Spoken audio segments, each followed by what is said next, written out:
So ayan guys, magandang araw. Welcome back sa channel natin. So may gagawin dito tayong CRB, si Kanjin. Ang issue kasi nito mga boss, malakas sa gas sa konsumo. Isa dyang malakas sa gas to kasi syempre 2.0 ang engine nito. Pero dapat hindi naman talaga siya ganun kalakasan sa gas. So chichikin natin yung spark plug kung for replace na siya. Yan, ginagawa ni body ninyo. Si body ninyo, tinatanggal na yung spark plug. Ay, tuyong-tuyo din ng tubig niya. So ito yung spark plug. Medyo na siya, talagang palitin na. Ayan So ito yung talo ng kuryente. Tapos ito yung bago. Iridium na yung ipapalit natin mga boss. IR. Ito papakita ko lang. Ito kasi ordinary itong nakalagay sa kanya. Ay. Sorry. Nagana ko sa siminto na ilapagay sa sasakyan. Parang kinagat ng hantik.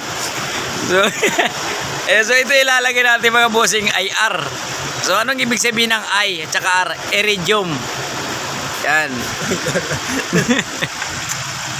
So karayom type ito siya. Ayan makikita nyo. Ayan dulo. Tapos ito yung dati yung nakalagay sa kanya ordinary spark plug lang. Ayan. So ang tanong, ano nga bang pinagkaiba nitong dalawang to mga boss? Iridium at saka yung hindi. So si iridium kasi mga boss, ibig sabihin mahaba yung buhay niya. Tumatagal siya ng 80 to 100,000 kilometers bago ka magpalit. So ito naman isa, si ordinary spark plug natin, kung sa 20, 40,000 kilometers, pwede mo nang palitan. Yung ibang ganyan, every 10,000, tapon na sa mga mapipera.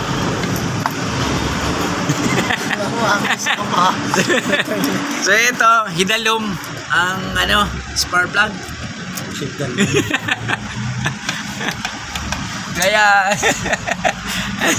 Kaya mahaba itong ignition coil niya kasi hidalum.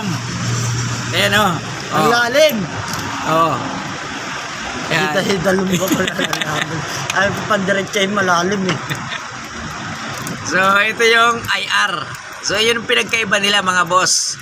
Sa IR at saka yung ordinary denso. Ayan. So si denso naman talagang siya matibay. Tinusulog muna sa tubig.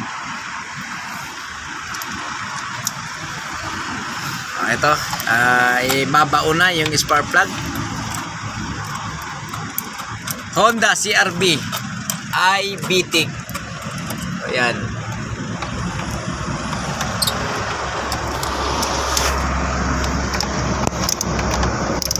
Yan ang pagigpit nito mga brother, mga kapatid, hindi ganun higpit kasi pag yan naputol tapos na ang maliligayang araw nyo dito. Saan? Kung sa para ka nang pumasok sa nun munti.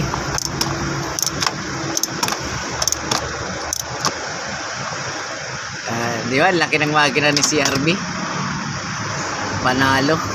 Ito nilubog na yung mga coil.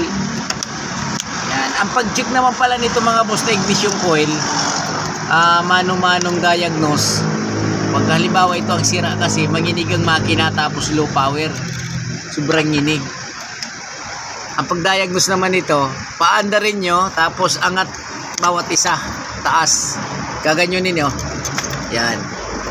Pag nagbago yung nginig, so yun yung may power. Pag walang reaksyon, inangat nyo, pundido yun, talagang sira. So ganun yung pag-diagnose para maintindihan lang ng lahat. Ayan, sinisikipan kasi yung iba kasi hindi nakakaintindi kung paano daw ang pag-diagnose nung may paikot-ikot pa kasi dalawa naman ang kamay, ayaw huyutan mo.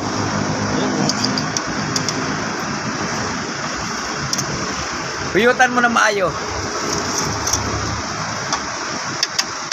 Yan, mga bossing.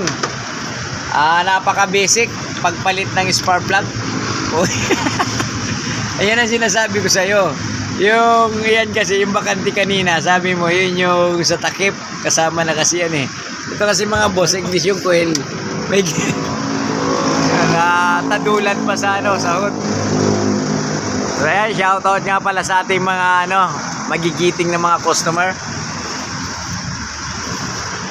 Mga natin, suki. So ayan, tatanggalin nyo ang sakit.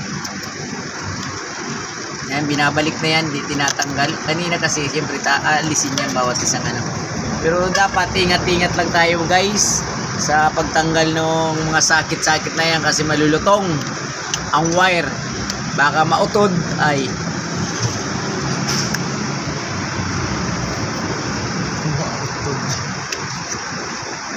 Sigurado may paglalagyan ka dyan.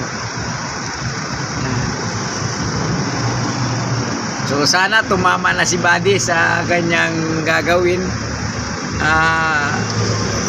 Hindi niya kasi tinuslok. Tuslok niya muna.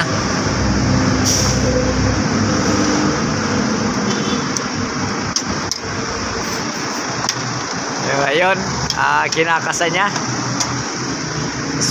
Spark plug change. Kasi ipapakita ko lang sa inyo kung saan kami location na Shell. So harapan lang tayo ng Geely Motors, GAC Motor. Yan.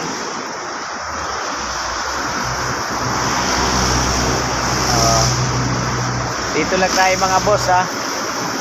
Yan. Ayan, MG. Nakikita nyo MG. Ang laki nyan. Kia. Diba? Yan, dito lang tayo niyan sa Shell, Kawit, Centennial Road.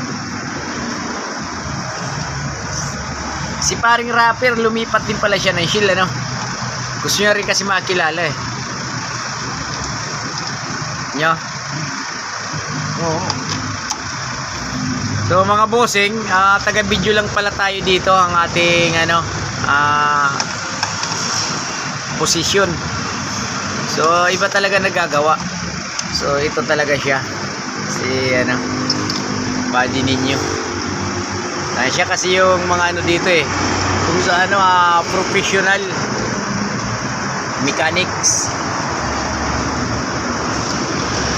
Yan, kung sa yon mga boss, kung gusto niyo magpagawa, magpa-check, gayuhin niyo lang kami rito sa Shell, Kawit, ay sa Shell Kawit pala to? Centennial, Batong Dalig. Yan, dito lang tayo sa highway, yung pinakita ko sa inyo na location, dito lang yan. Start? Sige, start na tayo. Pupunta tayo sa loob para diagnose natin kung di na ganun ka lakas sa gas. Nyo, silipin mo nyo.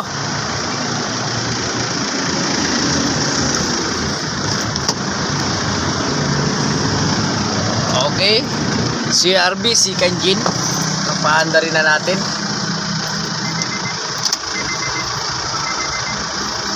Lagyan mo rin tubig. So kasi ito mga boss, si CRB second gen 2.0 ang makina nito. Sa totoo lang, syempre luma na rin siya.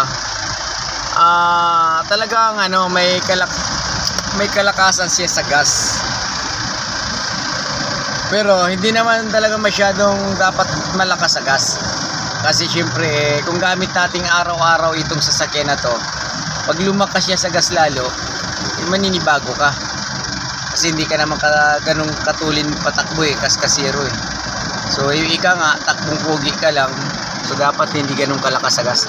So, ito, sa madaling salita, muna natin yung spark plug pagpalit.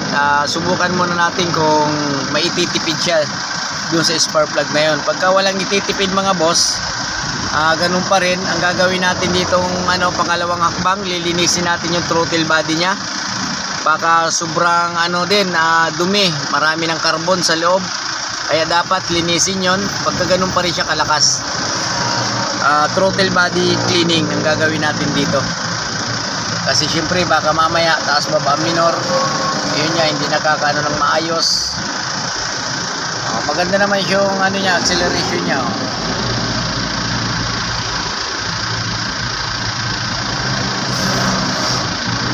ba? So, ganun lang. Napakabilis, napaka-basic.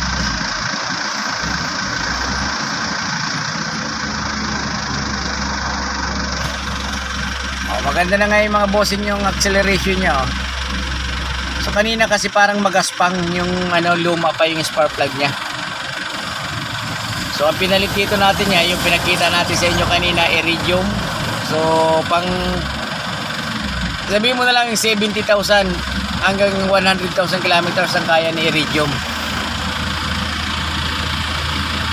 Yun yung totoong buhay niya talaga. Okay, ayos.